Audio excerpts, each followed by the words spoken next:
अमरावतीमध्ये स्मोकिंग पांडा या कॅफेवर पोलिसांनी छापा टाकलाय। कॅफेच्या आड गैरप्रकार सुरू होता। कॅफेच्या आत कपल्ससाठी केबिनची व्यवस्था करण्यात आलेली होती। पोलिसांनी या ठिकाणी धाड टाकलेली आहे आणि कॅफे चालकाचा भांडाफोड केलेला आहे।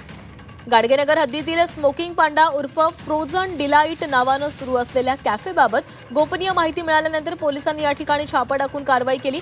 यातून धक्कादायक माहिती पुढे आलेली आहे। कॅफे बाहेरून लॉक केलेला असताना आतमध्ये कपल्ससाठी स्वतंत्र केबिनची व्यवस्था करून कॅफे बाहेरून कुलूपबंद केलेला जायचा।